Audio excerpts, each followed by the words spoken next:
നമസ്കാരം. ഇന്ത്യയിലൊട്ടും ചർച്ച ചെയ്തൊരു വിഷയമാണ് ധർമ്മസ്ഥല വിഷയം.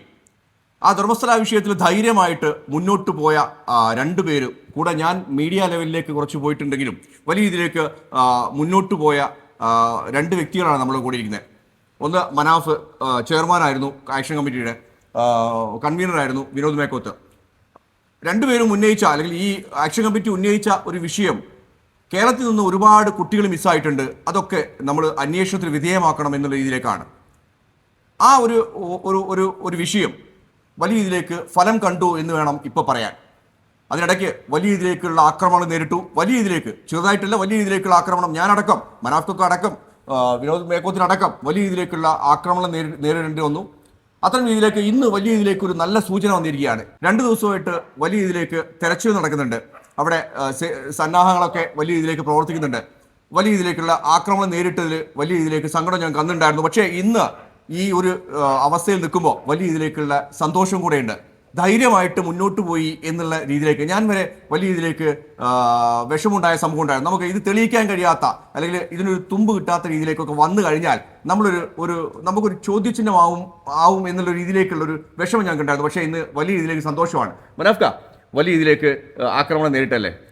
തീർച്ചയായിട്ടും വലിയൊരു സമാധാനമുണ്ട്. ദീർഘനാളത്തെ ഒരു പോരാട്ടത്തിൻ്റെ ഒരു ഫലമാണ് ഇപ്പം പുറത്തു വന്നത്. ധർമ്മസ്ഥല വിഷയം 2025 ഫെബ്രുവരിയിലാണ് ഞാൻ ആദ്യമായിട്ട് ആ വിഷയത്തിൽ ഇടപെടുന്നത്.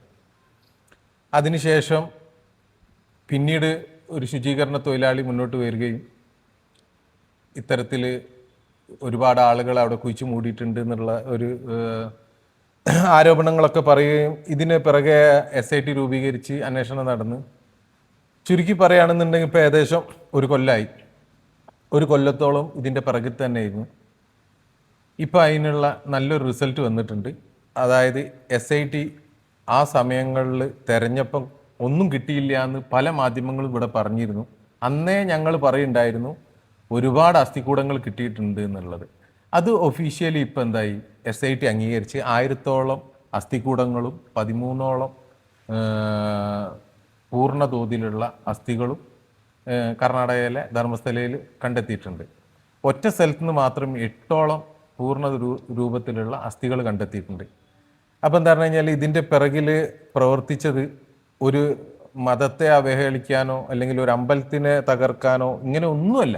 നമ്മൾ ആരും ഈ അമ്പലം, പള്ളി, ചർച്ച എന്ന് പറഞ്ഞിട്ടേ ഇല്ല. ഏറ്റവും കൂടുതൽ മനുഷ്യന്മാരെ അവിടെ ഉണ്ടോ എന്ന് ചെക്ക് ചെയ്യണം. ഏറ്റവും കൂടുതൽ എന്താ പറഞ്ഞു കഴിഞ്ഞാൽ അമ്പലം തകർക്കാൻ ശ്രമിച്ചു എന്നുള്ളതാണ്. ഈ ഒരു നാട്ടിൽ ധർമ്മസ്ഥല എന്ന് പറയുന്നത് ഒരു ചെറിയൊരു ഗ്രാമമാണ്. ആ ഗ്രാമത്തിൽ ഒരു അമ്പലമുണ്ട്. അതിന്ന് ഒരുപാട് ദൂരെ ആയിട്ടാണ്, 4-5 കിലോമീറ്റർ ദൂരത്താണ് ഈ വങ്കളഗുഡ എന്ന് പറഞ്ഞ സ്ഥലം. ഈ പരിസരത്താണ് ഈ മൃതദേഹങ്ങളൊക്കെ കണ്ടെത്തിയത്. ഇതുമായിട്ട് യാതൊരു ബന്ധമില്ല. എപ്പോഴും പറയണ മാതിരി തന്നെ ഇതിൽ ഒരു തരത്തിലും വർഗീയത ഇല്ല സത്യത്തിൽ. പക്ഷെ ഇപ്പം എന്തായി എന്ന് പറഞ്ഞു കഴിഞ്ഞാൽ ഈ 1000ഓളം അസ്ഥികൾ കിട്ടിയത് പരിശോധിച്ചപ്പോൾ അതിൽ ബഹുഭൂരിപക്ഷവും കൊലപാതകം നടന്നതിൻ്റെ പ്രാഥമിക ലക്ഷണങ്ങൾ ആ അസ്ഥികളിൽ ഫോറൻസിക് വിഭാഗത്തിന് കണ്ടെത്താൻ കഴിഞ്ഞ്. അതുപോലെ തന്നെ അവിടെ 2 പേര് മരണപ്പെട്ട ആളുകളുടെ വസ്ത്രത്തിൻ്റെ ഉള്ളിൽ നിന്ന് ID പ്രൂഫ് കിട്ടിയിരുന്നു. ഈ ID പ്രൂഫ് ആ ആളുകളുടെ അസ്ഥികൾ തന്നെയാണെന്ന് DNA പരിശോധനയോടെ അവരുടെ കുടുംബക്കാരുടെ DNA വെച്ച് പരിശോധിച്ചപ്പോൾ കണ്ടെത്താൻ കഴിഞ്ഞ്. ഇനി കുറച്ച് ദിവസത്തിൻ്റെ ഉള്ളിൽ ആ അസ്ഥികൾ ആ ഫാമിലിക്ക് കൈമാറും. പിന്നീട് എന്താ പറഞ്ഞു കഴിഞ്ഞാൽ മറ്റൊരു പ്രധാനപ്പെട്ട ആരോപണമായിരുന്നു തലയോട്ടി. ഈ തലയോട്ടിയാണ് ഈ ഒരു കേസ് തുടങ്ങാൻ തന്നെ ഏറ്റവും പ്രധാനം. ഒരു കോടതിയിലേക്ക് ഇന്ത്യൻ ചരിത്രത്തിൽ ആദ്യമായിട്ടായിരിക്കും ഒരു പ്രതി അല്ലെങ്കിൽ ഒരു സാക്ഷി ഈ ഒരു തലയോട്ടിയുമായിട്ട് ചെല്ലണത്. ആ തലയോട്ടി വേറെ ഏതോ സ്ഥലത്തു നിന്ന്, ലാബിൽ നിന്ന് കൊണ്ടുവന്ന്, മറ്റേതോ ഹോസ്പിറ്റലിൽ നിന്ന് കൊണ്ടുവന്ന്, ശ്മശാനത്തിൽ നിന്ന് കൊണ്ടുവന്ന് പല ആരോപണങ്ങളുണ്ടായിരുന്നു. പക്ഷേ അതൊക്കെ എന്തായി എന്ന് പറഞ്ഞു കഴിഞ്ഞാൽ ഫോറൻസിക് വിഭാഗം തെളിയിക്കപ്പെട്ടു. ആ അസ്ഥി ഇതേ കാട്ടിൽ നിന്നും ഇതേ സ്ഥലത്തു നിന്നാണ് എടുത്ത് അതിൻ്റെ ബാക്കിയുള്ള ഭാഗം കണ്ടെത്തിയിട്ടുണ്ട്. അപ്പം എന്താ പറഞ്ഞു കഴിഞ്ഞാൽ നിരന്തരമായിട്ട് കേരളത്തിൽ ഈ ഒരു വിഷയത്തിൽ നമ്മൾ ഇടപെട്ട് എത്ര ദിവസങ്ങളാണ്. അതെ, ഒരുപാട് ടോർച്ചറിങ് അനുഭവിക്കേണ്ടി വന്ന്. പക്ഷെ എന്താ പറഞ്ഞു കഴിഞ്ഞാൽ അതൊരു ഒരു വിജയത്തിലേക്ക് എത്തി. ഇനി ഒരു കാര്യം കൂടി എനിക്ക് പറയാനുള്ളത്, ഇപ്പം ഇത്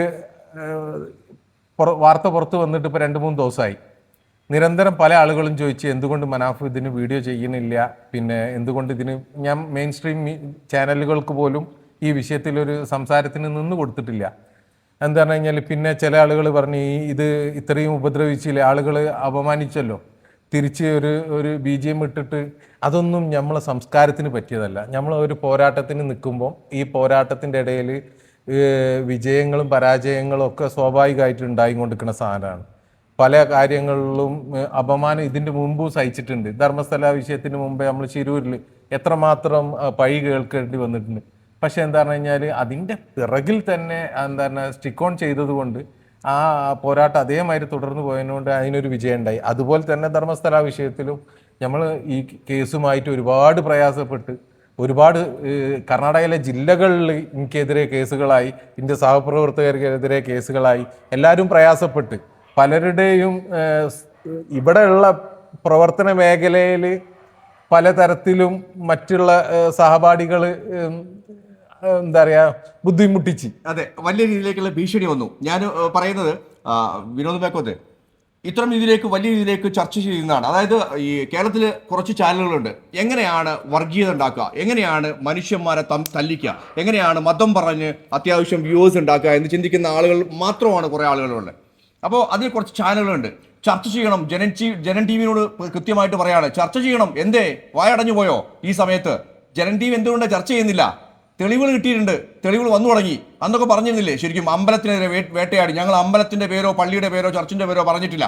മനുഷ്യന്മാരുണ്ട്, കേരളത്തിൽ നിന്ന് പോയ കുറെ ആളുകളുണ്ട്, അവരെ കാണാതായിട്ടുണ്ടെങ്കിൽ അന്വേഷിക്കണം എന്ന് മാത്രമേ പറഞ്ഞിട്ടുള്ളൂ. അതിലപ്പുറത്തേക്ക് മതപരമായിട്ടൊന്നും പറഞ്ഞു. പക്ഷേ നിങ്ങൾ ആ ഫോക്കസിലേക്ക് ചർച്ച കൊണ്ടുപോയി. വിനോദ വലിയ രീതിയിലേക്കാണ് ഈ ജനൻ ടി വി ഒക്കെ വേട്ടയാടിയത് അല്ലേ? ഈ പച്ചക്കിരുന്നിട്ട് വർഗീയത പറയുന്ന രീതിയിലേക്ക്.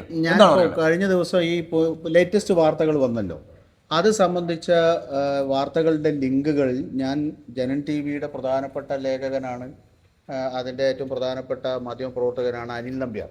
അദ്ദേഹത്തിന് ഞാൻ അയച്ചു കൊടുത്തു. അദ്ദേഹം എല്ലാ ലിങ്കും ആ സംഗതികളെല്ലാം കണ്ടിട്ടുണ്ട്. പക്ഷേ ഒരു പ്രതികരണവും ഉണ്ടായിട്ടില്ല. എന്താന്ന് വെച്ചാൽ ജനൻ ടി വി ആണ്. ജനൻ ടി വി ഞാൻ അദ്ദേഹത്തെ നമ്മൾ ചർച്ചയിൽ പങ്കെടുക്കുന്ന സമയത്ത് തന്നെ ഈ ധർമ്മസ്ഥല വിഷയം ഉയർന്ന് 1.5 മാസം കഴിഞ്ഞിട്ടാണ് ജനൻ ടി വി ആദ്യമായിട്ട് ആ പരിപാടിയിലേക്ക് വരുന്നത്. അപ്പോൾ അതിൽ വളരെ സംഘടിതമായി അതിനെ അട്ടിമറിക്കുന്നതിന് വേണ്ടിയിട്ട് നടത്തിയ, മാധ്യമങ്ങളെല്ലാം കൂട്ടുപിടിച്ചുകൊണ്ട് നടത്തിയ, ചിന്നയെ കൊണ്ട് മൊഴി മാറ്റിപ്പറയിപ്പിച്ചൊക്കെ നടത്തിയ ആ ഗൂഢമായ ശ്രമത്തിന്റെ ഒടുവിലാണ് ജനം ടി വി രംഗത്ത് വരുന്നത്. അതുവരെ നമ്മൾ മറ്റു മാധ്യമങ്ങളൊക്കെ എടുത്തെങ്കിലും ജനം ടി വി ആ വിഷയം എടുത്തിരുന്നില്ല. എന്നിട്ട് പിന്നെ ആ രീതിയിൽ, കാരണം നമ്മൾ നിസ്സഹായരായിട്ടുള്ള മനുഷ്യരാണ്, സാധാരണക്കാരായ മനുഷ്യരാണ്. ഇപ്പം ആക്ഷൻ കമ്മിറ്റി ആണെങ്കിലും ഇത്തരത്തിലൊരു വിഷയം അവിടെ പൊട്ടിപ്പുറപ്പെടുകയും ചിന്നയ്യ എന്ന് പറയുന്ന ഒരു മനുഷ്യൻ കോടതി മുമ്പാകെ 183 ഫയൽ ചെയ്തു. ഇങ്ങനെയൊരു സംഭവത്തിൽ ഞാൻ ദൃക്സാക്ഷിയാണ്, അല്ലെങ്കിൽ ഞാൻ ഭാഗവാക്കാണ് എന്ന് പറഞ്ഞുകൊണ്ട് രംഗത്ത് വന്നപ്പോൾ അയാൾ പറഞ്ഞതാണ് മലയാളികളായിട്ടുള്ള സ്ത്രീകൾ അവിടെ ഞാൻ അടക്കം ചെയ്ത മൃതശരീരങ്ങളിൽ ഉൾപ്പെടുന്നുണ്ട് എന്ന് പറയുമ്പോൾ മലയാളികളായ നമ്മൾ ഈ വിഷയത്തിൽ എന്ത് സംഭവിച്ചു എന്നതിനെ സംബന്ധിച്ച് അന്വേഷിക്കണം. ഈ ജനൻ ടി വി നിങ്ങളോട് ചോദിച്ചത് നിങ്ങൾ എന്തിനാ അവിടെ പോയി അല്ലേ? മനാഫ് എന്തിനാ അവിടെ പോയി? ജനൻ ടി വി മാത്രമല്ല ചോദിച്ചത്, മറ്റ് കേരളത്തിലെ നമ്പർ 1 ചാനലായ ആ ചാനലിന്റെ അവതാരിക അതെ നേരിട്ട് വിളിച്ചിട്ട് ലേഖിക വ്യക്തമായിട്ട് ഭീഷണിപ്പെടുത്തിക്കൊണ്ട് ചോദിച്ചിട്ടുണ്ട്. ഓഡിയോ ക്ലിപ്പ് അതെ അതെ അത് പുറത്തു വിടും. അന്ന് ഞങ്ങൾ പറഞ്ഞായിരുന്നു വേണ്ടി വന്നാൽ പ്രധാനപ്പെട്ട ഒരു ലേഖിക ആ എന്താ പറഞ്ഞു കഴിഞ്ഞാല് ഭയങ്കര ഭീഷണിപ്പെടുത്തലേന് അന്ന് ഉണ്ടായിരുന്നത്. ഏതെല്ലാം തരത്തിൽ ഇപ്പൊ ഈ ചിന്നയ്യ ഇപ്പൊ ജനങ്ങൾക്ക് അറിയാത്തൊരു വിഷയമാണ്. ഈ ചിന്നയ്യ ജയിലിലായത് വരെയുള്ള വിഷയങ്ങളെ ജനങ്ങൾക്ക് അറിയുള്ളൂ. ഇതേ ചിന്നയ്യനെ ജയിലിൽ നിന്ന് ഇറക്കിയത് ആരാന്നുള്ളത് അറിയോ? ഇപ്പൊ ചിന്നയ്യക്ക് പ്രൊട്ടക്ഷൻ കൊടുക്കുന്നത് ആരാന്നുള്ളത് അറിയോ? അതായത് ഇപ്പം ഞാൻ വിനോദേട്ടനെതിരെ ഒരു പരാതി പറഞ്ഞു, അത് ചെറിയ പരാതിയല്ല, വിനോദേട്ടനെ തകർക്കാവുന്ന തരത്തിലുള്ള ഒരു പരാതി പറഞ്ഞിട്ട് ഇതേ വിനോദേട്ടൻ ഇന്നെ ജയിലിലാക്കുകയാണ്. പിന്നീട് ഇതേ വിനോദേട്ടൻ എന്താക്കുകയാണ്, പുറത്തിറക്കുകയാണ്. പിന്നെ ഇതേ വിനോദേട്ടൻ എന്താക്കുകയാണ്, ഇന്നെ സംരക്ഷിക്കുകയാണ്. അതും 5 സ്റ്റാർ റിസോർട്ടിൽ സംരക്ഷിക്കുകയാണ്. എവിടെങ്കിലും കേട്ട് കേൾവിയുണ്ടോ? അതുകൊണ്ട് തന്നെ നമ്മൾ ഈ വിഷയത്തിൽ ഇടപെടുമ്പോൾ ഇതിന് പല പല ഡയമെൻഷൻസ് ഉണ്ടല്ലോ. ഇപ്പോൾ ഇവിടെ ആക്ഷേപിക്കപ്പെട്ട സംഭവം നമ്മൾ അതൊരു ക്ഷേത്രത്തിലോ അല്ല ക്ഷേത്രത്തിന്റെ അധികാരികൾ ചെയ്തു, ഇതൊന്നുമല്ല നമ്മളെ ബാധിച്ച വിഷയം. ഒരു നാട്ടിൽ കുറെ പാവപ്പെട്ട ആളുകൾ, പ്രതികരിക്കാൻ പോലും ശേഷിയില്ലാത്ത കുറെ ആളുകൾ ഇതുപോലെ എന്തിന്റെയോ പേരിൽ കൊല ചെയ്യപ്പെട്ടു എന്ന് ഒരു മനുഷ്യൻ വന്ന് പറയുന്നു. നമ്മളുടെ ചർച്ച വരെ ഒതുങ്ങിപ്പോയത് എവിടെയാ? വാർത്ത ചെയ്യുന്നവന്റെ പേരിൽ കേസെടുക്കുക, കേസെടുക്കുക. എന്റെയും നിങ്ങളുടെ പേരിലും കേസെടുക്കാൻ വേണ്ടി പോവാ. ആ സമയത്തിൽ വാർത്ത ചെയ്യുന്ന ആളുടെ വായ മൂടിക്കെട്ടുന്ന രാജഭരണത്തിന് തുല്യമായ രീതിയിലേക്ക് അവിടെ ഒരു സംഭവം നടന്നിട്ടുണ്ടെങ്കിൽ 100% ആ കൃത്യം അവർ ചെയ്തിട്ടുണ്ട് എന്ന് നമുക്ക് ഉറപ്പിക്കാൻ കഴിയും. നമ്മൾ ആക്ഷൻ കമ്മിറ്റി ഉണ്ടാക്കുന്നത് ഈ പറയുന്ന കേരളത്തിൽ നിന്ന് പോയ സ്ത്രീകൾ അതിൽ കുടുങ്ങിയിട്ടുണ്ടോ എന്ന് അന്വേഷിക്കണം എന്ന് ആവശ്യപ്പെട്ടുകൊണ്ട് അതിന് മുഖ്യമന്ത്രി ഉൾപ്പെടെയുള്ള മനുഷ്യാവകാശ കമ്മീഷൻ ഉൾപ്പെടെയുള്ള പിന്നെ ഏജൻസികൾക്ക് പരാതി കൊടുക്കുകയും അതിന്റെ പുറത്ത് അന്വേഷണം ആവശ്യപ്പെടുകയും ഈ വിഷയം കേരളത്തിലെ മാധ്യമങ്ങൾ ഏറ്റെടുത്തപ്പോൾ അതിനെ സംബന്ധിച്ച് സംസാരിക്കുകയും ചെയ്തു. തീർച്ചയായും ബന്ധപ്പെട്ട ആളുകളുമായി നേരിട്ട് പോയിട്ടാണ് അവിടെ ചെന്ന് ഈ വിഷയങ്ങൾ അന്വേഷിച്ച് അവിടെ ദീർഘകാലമായി ഏതാണ്ട് 12-13 വർഷത്തോളമായി പ്രവർത്തിക്കുന്ന സൗജന്യ എന്ന് പറയുന്ന പെൺകുട്ടി തിരോധാനത്തിന്റെ ഭാഗമായി കൊല ചെയ്യപ്പെട്ടതിന്റെ ഭാഗമായി അവിടെ നടപടി ആവശ്യപ്പെട്ടുകൊണ്ട് മുന്നോട്ട് വന്നിട്ടുള്ള ഒരു ആക്ഷൻ കമ്മിറ്റി ഉണ്ട്. ആ ആക്ഷൻ കമ്മിറ്റിയുടെ സവിധത്തിൽ ഞങ്ങൾ ചെന്നു, അതിന്റെ ഉത്തരവാദപ്പെട്ട ആളുകളുമായി സംസാരിച്ചു, ഇതിന്റെ വസ്തുതകൾ പഠിച്ചിട്ടാണ്. ആക്ഷൻ കമ്മിറ്റി ഒരു ദിവസം ഒരു വാർത്ത കേട്ട് ചാടിയിറങ്ങിയതല്ല. അവിടെ ചെന്ന് ആ പ്രദേശങ്ങൾ സന്ദർശിച്ച് അവർ പറഞ്ഞ കാര്യങ്ങൾ പരിശോധിച്ച് ഏതാണ്ട് അതിൽ ഒരു സത്യാവസ്ഥയുണ്ട് എന്ന ബോധ്യത്തിലാണ് ആക്ഷൻ കമ്മിറ്റി ഈ രംഗത്തിറങ്ങിയത്. ഒരു വിഷയത്തിൽ ഇറങ്ങിയത് മുതൽക്ക് എത്ര വധഭീഷണി തീർച്ചയായും വധഭീഷണികള് നിരന്തരം ഫോണിലേക്ക് വിളിച്ച് ഭീഷണിപ്പെടുത്തല്, പല രീതിയിലുള്ള വേട്ടയാടല് നമുക്ക് ഉണ്ടായി. പിന്നെ അത് മാത്രമല്ല, ഇതിൽ ഏറ്റവും വലുത് എന്താ പറഞ്ഞു കഴിഞ്ഞാല് കർണാടക ഗവൺമെന്റിനെ പല ആളുകളും കുറ്റം പറഞ്ഞിരുന്നു. ഇപ്പോഴും മനാഫിന്റെ ഫോണുകൾ SITയുടെ കസ്റ്റഡിയിലാണ്. അതെ, തിരിച്ചു കിട്ടിയില്ല. തിരിച്ചു കിട്ടിയിട്ടില്ല, അവര് കസ്റ്റഡിയിൽ വെച്ചിരിക്കുകയാണ്. മനാഫിനെ ചോദ്യം ചെയ്യാൻ വേണ്ടി പോയപ്പോ കാലത്ത് 8 മണിക്ക് കാലത്ത് ഓഫീസിൽ നിർത്തി രാത്രി 9:30-10:30 മണി വരെ ഞങ്ങൾ വെയിറ്റ് ചെയ്തിട്ടുണ്ട്. 10:30 മണി വരെ ഒരു കാര്യവുമില്ലാതെ. അതായത് അന്ന് തന്നെ മനാഫ്ക പറഞ്ഞൊരു വിഷയമുണ്ട്, 12 മണി വരെയൊക്കെ നിന്ന ദിവസം രാത്രി. അന്ന് ഓർമ്മ ഉണ്ടോ? ഭക്ഷണം പോലും കഴിക്കാതെ. അതായത് നായിക്ക് തുല്യമായിട്ട് അല്ലെ. അതിന്റെ മനസ്സിലൊരു ഭയങ്കര വിഷമമുള്ള കാര്യമാണ്. നമ്മളെ സംബന്ധിച്ചിടത്തോളം നായി കഴിച്ച പ്ലേറ്റ് എടുത്തിട്ട് എന്നോട് പറഞ്ഞിട്ടുണ്ട് കഴുകിയിട്ട് ഭക്ഷണം എടുത്ത് കഴിക്കേണ്ടി വന്നിട്ടുണ്ട്. വേറെ നിവൃത്തിയില്ല അവിടെ. അത് പക്ഷെ ഞാൻ മാത്രമല്ല കഴിച്ചത് എന്നുള്ളതാണ് ഒരു പോലീസുകാരും അവരെങ്ങനെ പറഞ്ഞാൽ ഒരാൾ കഴിച്ച പ്ലേറ്റ് കഴുകാതെ പുറത്ത് കൊണ്ടുപോയി വെക്കുക ചെയ്യുക. അത് നായ്ക്കൾ എന്താക്കും പറഞ്ഞാൽ അതിലുള്ള വേസ്റ്റ് എടുത്ത് കഴിക്കുക ചെയ്യുക. ആ പ്ലേറ്റ് നമ്മൾ എന്താക്കണം, കഴുകിയിട്ട് നമ്മൾ ഭക്ഷണം കഴിക്കണം. അതാണ് അവിടുത്തെ സിസ്റ്റം. അപ്പൊ അത്ര കഷ്ടപ്പെട്ടിട്ടുണ്ട്. ഞാൻ പറയുന്നത് എന്തായാലും ഇത്തരം ഒരു സൂചന നല്ലതാണ്. സത്യമേ വജയതേ എന്ന് പറയുന്നത് എത്രത്തോളം നല്ല വാക്കാണ്, അല്ലെങ്കിൽ നല്ലൊരു 100% തെളിയുമെന്നുള്ളതാണ്. പക്ഷെ എനിക്ക് ഈ പ്രേക്ഷകരോട് ഒരു കാര്യം പറയാനുള്ളത്, ഇതിപ്പോ എന്താ പറഞ്ഞു കഴിഞ്ഞാൽ ഇതിന്റെ ഒരു പ്രധാനപ്പെട്ട 2 കാര്യം കൂടി അപ്ഡേറ്റും കൂടി പറയാനുണ്ട്. ഒന്ന്, ഈ ഒരു ഫോറൻസിക് റിപ്പോർട്ട് വരുന്നതിന്റെ 2 ആഴ്ച മുമ്പേ ഇതേ SIT ഇതൊരു ഗൂഢാലോചനയാണ്, ഇത് കെട്ടിച്ചമച്ചതാണ് എന്ന് പറഞ്ഞ് കോടതിയിൽ 6 പേർക്കെതിരെ 6 പേർക്കെതിരെ ഒരു കുറ്റപത്രം സമർപ്പിച്ചിട്ടുണ്ട്.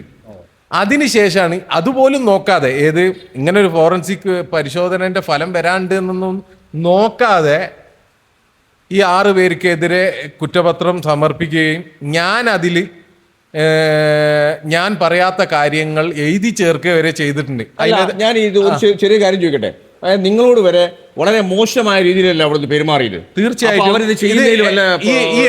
വ്യത്യസ്തത ഉണ്ടോ? ഒരു SIT എന്ന് പറയുന്ന ഒരു ടീമാണെങ്കിൽ പോലും ഇത് 2 വിഭാഗം ആളുകളുണ്ട്. SITന്റെ തലപ്പത്ത് നിൽക്കുന്നത്, അതായത് ഒരു SP റാങ്കിലുള്ള ആളുകൾ ഒരു ക്വാളിറ്റിയാണ്, അത് കൃത്യമായ ആളുകളാണ്. അതിൻ്റെ താഴെയുള്ള CI SI കോൺസ്റ്റബിൾ എന്ന് പറഞ്ഞാൽ ഇവർ ഭയങ്കര റോങ് ആളുകളാണ്. സ്വാധീനത്തിൽ കയറി പറ്റിയ അതെ, എന്നോട് ഇതിൽ പല ആളുകളും പല പോലീസ് ഉദ്യോഗസ്ഥരും അല്ലെങ്കിൽ ഉയർന്നു വന്ന ആക്ഷേപം കേൾക്കേണ്ടി വന്നവർ ചില്ലറക്കാരല്ല. ലക്ഷക്കണക്കിന് കോടി രൂപയുടെ സമ്പത്ത് കൈവശം വെച്ച് അനുഭവിച്ചു പോരുന്നവരും ആ പ്രദേശമാകെ ആ ബലത്തിൽ സ്വാധീനം ചെലുത്തുന്ന ആളുകളുമാണ്. ഇതിൽ തന്നെ പല പോലീസ് ഉദ്യോഗസ്ഥരും ശിരൂരിൽ ഉള്ള ആളുകളാണ്. അപ്പൊ ശിരൂരിൽ ഞാനും പോലീസുകാരും തമ്മിലുള്ള പ്രശ്നങ്ങൾ അറിയാലോ. ആ പോലീസ് ഉദ്യോഗസ്ഥർ ഇതിലുണ്ട്. അപ്പൊ ഈ ഉദ്യോഗസ്ഥർ ഇന്നെ ചോദ്യം ചെയ്യുമ്പോൾ സ്വാഭാവികമായിട്ടും മറ്റേ ഒരു പഴയ കേസിലെടുത്ത് വലിക്കും. അതെ, ശിരൂർ പ്രശ്നം ഇവൻ മുമ്പേ ഞങ്ങൾക്ക് തലവേദനയായവനാണ് ഒക്കെ പറഞ്ഞു ചോദിച്ചിട്ടുണ്ട്. എന്തുകൊണ്ട് ശിരൂര് വിഷയം അത് കഴിഞ്ഞ് എന്തിന് ഇതിൽ ഇടപെട്ടു എന്ന് ചോദിച്ചിട്ടുണ്ട്. തീർച്ചയായും പറയാണ്. ജനം ടിവിയിൽ അനിൽ നമ്പ്യാർ ചോദിച്ചല്ലോ, മനാഫിന് എന്താ കർണാടകയിലെ ധർമ്മസ്ഥലയിൽ കാര്യം? അതെ, ഞാൻ പറഞ്ഞു കർണാടകയുമായി നാഭി നാളി ബന്ധമുള്ള ആളാണ് മനാഫ്. അവിടെ കുട്ടിക്കാലം മുതൽ ജനിച്ചു വളരുകയും അവിടുത്തെ ഒരു മുനിസിപ്പാലിറ്റിയുടെ ചെയർമാനായിരുന്ന പിതാവാണ് മനാഫിന്റെ പിതാവ്. ആ നിലയിൽ വിദ്യാഭ്യാസ കാലം മുതൽ അവിടെ ഒട്ടേറെ ബന്ധങ്ങൾ ആ പ്രദേശമായിട്ടുള്ള ആളാണ്. അതുകൊണ്ട് തന്നെ അവിടെ ഒരു വിഷയം ഉണ്ടാകുമ്പോൾ സ്വാഭാവികമായിട്ടും നമുക്കത് സംബന്ധിച്ചുള്ള പിന്നെ വൈകാരികമായിട്ട് നമുക്ക് അതിനോട് അടുപ്പം തോന്നും എന്നൊക്കെ ആ ചാനൽ ചർച്ചയിൽ പറയേണ്ടത്. അത് മാത്രല്ല ഇനിയൊരു കാര്യം കൂടിയും നമ്മൾ സ്കാൻ ചെയ്യാൻ വരികയാണ്.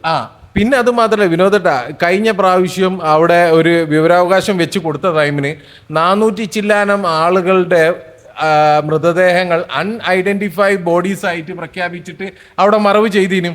അതിൽ 74ഓളം മൃതദേഹങ്ങൾ ആരതാ എന്താ ഏതാ പോസ്റ്റ്മോർട്ടം റിപ്പോർട്ട് ഒന്നുമില്ലാത്ത 74 മൃതദേഹങ്ങൾ ഹൈക്കോടതിയിൽ, കർണാടക ഹൈക്കോടതി 74 വെവ്വേറെ FIR ഇട്ടിട്ട് അന്വേഷിക്കാൻ വേണ്ടി ഉത്തരവിട്ടിട്ടുണ്ട്. അതെ, അതാണ് നമ്മുടെ പ്രതീക്ഷ. അതായത് മൃതദേഹം അത് സാധാരണ അവിടെ കുഴിച്ചിടുന്നതാണ്, ശവപ്പറമ്പാണ്, അവിടെ മൃതദേഹങ്ങൾ കൊണ്ടുപോയി. ഏറ്റവും വലിയ രസം എന്ന് പറയുന്നത് ഈ അവിടുത്തെ ഒരു വ്യത്യസ്തമായ പ്രസ്താവന, ആത്മഹത്യ ചെയ്യാൻ വേണ്ടി പോകുന്ന സമയത്ത് അമ്പലത്തിൽ പോയി അങ്ങ് ആത്മഹത്യ ചെയ്യുന്ന പറയുന്നേ. ബാബു, അവിടെ ഇത്രയും അസ്ഥികൾ നമ്മൾ കൺമുന്നിൽ കണ്ട അസ്ഥികളുണ്ട്. ആ അസ്ഥികൾ ഉണ്ടായിരിക്കുക, അസ്ഥികൾ ഒന്നും കിട്ടിയില്ല എന്ന് ഇവിടുത്തെ എത്ര മാധ്യമങ്ങൾ പറഞ്ഞു. നമ്മളിപ്പോ ഒരു ഇടവപ്പാതിയുടെ ആരംഭത്തിന്റെ സമയത്താണ് നമ്മൾ ഏതാണ്ട് ഒരു വർഷം കഴിഞ്ഞിട്ട് ഈ വീഡിയോ ചെയ്യുന്നത്. ഇതേപോലെ ഇടവപ്പാതിയിൽ നമ്മൾ അവിടെ നിന്ന് സംസാരിച്ച വിഷയമുണ്ട്. ഒരു കർക്കിടക വാവിന് നീതി കിട്ടിയിരിക്കും.